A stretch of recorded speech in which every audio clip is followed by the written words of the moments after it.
अमरावती जिल्ह्यामध्ये नगरपरिषद आणि नगरपंचायत निवडणुकांचे निकाल हाती आलेले आहेत। 12 पैकी 6 ठिकाणी जे आहे ते भाजपने आपले उमेदवार निवडून आणलेले आहे नगराध्यक्षपदी, तर 6 ठिकाणी संमिश्र असा प्रतिसाद जो आहे तो संमिश्र असा निकाल लागलेला आहे। अमरावती जिल्ह्यामध्ये वंचितनं खातं उघडलेलं आहे। वंचित बहुजन आघाडीचे युवाचे प्रदेशाध्यक्ष निलेश विश्वकर्मा यांच्या पत्नी या निवडणुकीच्या रिंगणात होत्या। चांदूर रेल्वेमधनं त्यांचा विजय झालेला आहे। भाऊ खूप खूप अभिनंदन। काय सांगणार, विजय झालेला आहे, चांदूरकडे सर्वांचं लक्ष लागलं।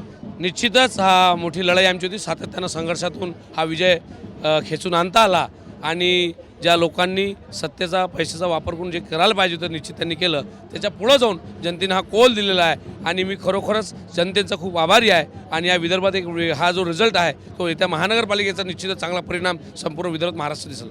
जर आपण पाहतो काँग्रेस असेल किंवा भाजपने अडवण्यासाठी पुरेपूर प्रयत्न केले, मोर्चे बांधणी केलेली होती, अशा पद्धतीत तुम्ही स्वतंत्र आघाडी तयार करून हा विजय मिळवला का? निश्चितच त्यांचा हा जो सातत्यानं खेळ असतो त्या खेळाला कुठेतरी दुभागायचं होतं आणि त्यामुळे आमच्यासोबत ज्या ज्या मित्रांनी विश्वास ठेवला, वंचित बहुजन आघाडीच्या सोबत राष्ट्रवादी शरद पवार असेल, राष्ट्रवादी अजित पवार असेल, शिवसेना एकनाथ शिंदे साहेब असेल, त्या सर्वांचं एक चांगलं पॅनल बनवून आम्ही निवडणूक लढलो आणि नगराध्यक्ष असेल 5 सीटा इथं विजय झालेल्या आहेत। त्यामुळे निश्चितच चांदूरकरांचा खूप आभार राहील। धामणगाव रेल्वे, चांदूर रेल्वे जो मतदारसंघ आहे विधानसभा मतदारसंघात काँग्रेसचा मात्र सफाया या ठिकाणी झालेला आहे, कसं पाहता? त्यांनाच आत्मचिंतन करायची गरज आहे। ते मित्र पक्षांना कशा पद्धतीने पाहतात, फक्त सत्ता किंवा स्वतःचं पद येईपर्यंत निवडून लोकांना सोबत ठेवतात आणि जेव्हा छोट्या निवडणुकात त्यावेळेस त्यांना दूर सारतात। त्यामुळे ते निश्चितच त्यांच्यासोबत त्यांची रिझल्ट आलेला आहे। सोबत प्रियंका विश्वकर्मा आहे विजय उमेदवार। ताई काय सांगणार, विजय झालेला आहे, मोठं यश मिळालं, काय पहिली प्रतिक्रिया? सर्वांच्या इतका आशीर्वाद पाहून खूप चांगलं वाटत आहे। सर्वांची मेहनत आहे, आमची पूर्ण टीम, पूर्ण चांदूरचा प्रेम, त्यांच्या सर्वांच्या आशीर्वादमुळे हा विजय शक्य झाला आहे आणि त्यांच्या मी खूप आभारी आहे आणि निश्चित त्यांच्या विश्वासाचा मी कधी तडा देऊ नाही। काय अजेंडा आहे विकासाचा आगामी काळामध्ये? अनेक समस्या चांदूर रेल्वेमध्ये सध्या आहे, तर निश्चितच आता जे सध्या मूलभूत समस्यांची जे प्रश्न आहे त्यांच्या पासून सुरू करून आणि त्यानंतर अनेक विजन आहे जे माझ्या मनात आहे की आपल्या चांदुरात असले पाहिजे। अनेक क्रीडांगण असो, लायब्ररी असो, अनेक खूप सारे विषय आहेत, त्यासाठी आमची मानसिकता आहे, त्या करण्याचा माझा प्रयत्न राहील आणि निश्चितच आम्ही करू।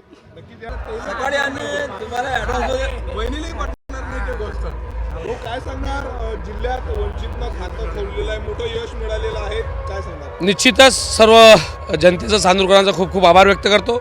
या नगरपालिका निवडणुकीत मोठ्या ताकदीनिशी आज आम्हाला विजय प्राप्त झालेला आहे। 5 सीटा आमच्या निवडून आलेल्या आहेत। त्यासोबतच वंचित बहुजन आघाडी आणि ज्या ज्या पक्षांनी आम्हाला साथ दिली त्या सर्व पक्षांचा पदाधिकाऱ्यांचा खूप खूप आभार। आणि महाराष्ट्रात एक नवीन चित्र येत्या नगरपालिका, जिल्हा परिषद, महानगरपालिकेमध्ये आपल्याला पाहायला मिळेल, अशी सुरुवात इथून झालेली आहे। आरोप प्रत्यारोप झाले होते निवडणुकीमध्ये, कसं पाहता? पैसे वाटल्यावर तुम्ही आरोप देखील केला होता। निश्चितच माझ्याकडे सर्व एव्हिडन्स होते, ते प्रूफ माझ्याकडे आहेत, मोबाईलचे सर्व्हेलन्स सर्व आहेत आणि ते झालेला प्रकार तुमच्या सर्व आहे। नाही तुम्ही जवळपास आम्हाला वाटतं की 1000 मताच्या लीडून निघून यायला पाहिजे तो, कारण का एवढ्या वर्षाची आमची सर्वांची मेहनत आणि चांदूरकरांचं प्रेम हे अविस्मरणीय आहे। या ठिकाणी जर पाहता काँग्रेसची अनेकदा या ठिकाणी सत्ता राहिलेली आहे, परंतु या धामणगावचे, नांदगाव, खंडेश्वर किंवा चांदूर रेल्वेमध्ये काँग्रेसचा सफाया झालेला आहे, काय सांगा? निश्चितच, कारण का तुम्ही बघितलं असेल बाळासाहेब नेहमी सांगतात की ते मोठे भाऊ राहिलेले नाहीत, त्यांनी त्या पद्धतीचं वागायला पाहिजे। आज धामणगावात भाजप आहे, काँग्रेसमध्ये वंचित आहे आणि नांदगाव खंडेश्वरला उबाटाची सीट आलेली आहे।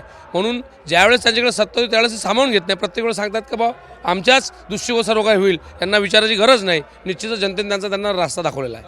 तुम्ही जे आहे ते अनेक वर्ष इथे काँग्रेसची सत्ता होती, काँग्रेसच्या सत्तेला तुम्ही सुरून लावलेला आहे, काय नेमकी रणनीती आखली होती? निश्चितच सातत्यानं या शहराचा जो विकास हा इथं थांबलेला होता। मागच्या नगराध्यक्ष लोकांनी भरपूर मतदान मला केलं, 120 मतदान पडलो, त्यावेळेस लक्षात आलं की हा जो पैशाचा खेळ 2 दिवसात ते करतात, त्याच्यामुळे मला तो त्या दिवशी जर आम्ही पकडले नसतं त्यांना तर निश्चितच हाही खेळ उलटा झाला असता। 2 वेळा नगराध्यक्ष पडले, त्यानंतर 2 वेळा आमदारकी पडली, मात्र तिसऱ्यांदा आता नगराध्यक्ष निवडून आले, आता तिसऱ्यांदा आमदारकीची काय आमदारकीची नांदी समजायची का?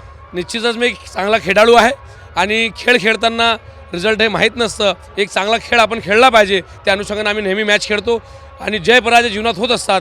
प्रियंकाच्या माध्यमातून खऱ्या अर्थानं ही वेगळं खातं उघडायचं असेल म्हणून निश्चित अशा पद्धती असेल. हो, मला सांगा, तुम्ही काँग्रेसमध्येच होते आधी, आता काँग्रेसला खरं तर तुम्ही सुरून लावलेलं, काँग्रेसचे जे नेते आहे, बडे नेते आहे, ते अजूनही जमिनीवर यायला तयार नाही, तुम्हाला वाटते काय?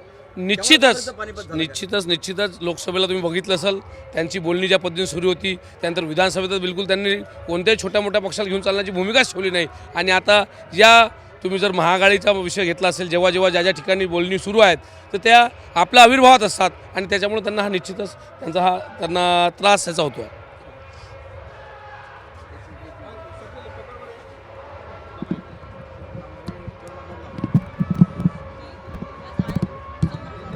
वहिनी, काय सांगणार? मोठा विजय मिळालेला आहे, कौल तुम्हाला दिलेला आहे चांदूर रेल्वेच्या जनतेने, कसे आभार मानाल?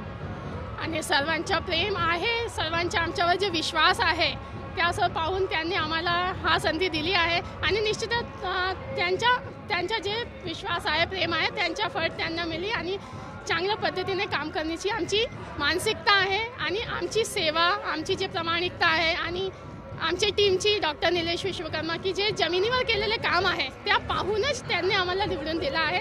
त्यांच्या सर्वांचे मी खूप खूप आभार मानते. प्रत्येक कोपऱ्यापासून त्यांनी आम्हाला खूप भरपूर आशीर्वाद दिला आहे. तर त्यांच्या विजयाचं श्रेय कोणाला देणार? आता कोणतीही गोष्टी असली, विजय असला तर कोणी एकाला आपण श्रेय देऊ नाही शकता.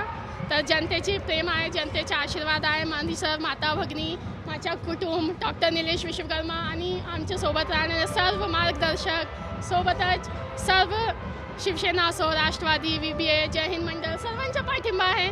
तर सर्व मिळून हा विजय आहे आणि हा विजय माझा नाही आणि पूर्ण चांदूरची जागरूक जनताच्या आहे, त्यांच्या प्रेमाच्या आहे. चांदूर रेल्वेच्या पहिल्या महिला नगराध्यक्षा, काय तुमचं विजन राहणार आहे?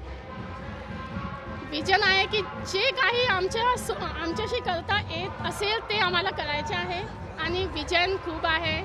अनेक काम आहे जे आम्हाला या चांदूरसाठी आमचे स्वप्न आहे, करण्याची मानसिकता आहे. ते सर्व नियोजन करून व्यवस्थित पद्धतीने करण्याचे आमचा मानस आहे.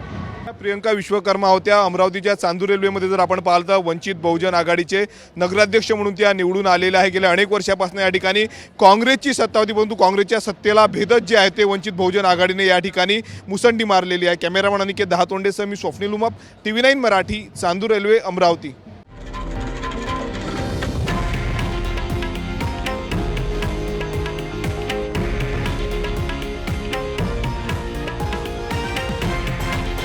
हे आहे देशातील नंबर 1 न्यूज नेटवर्क आणि आपण पाहत आहात TV9 मराठी, एकमेव.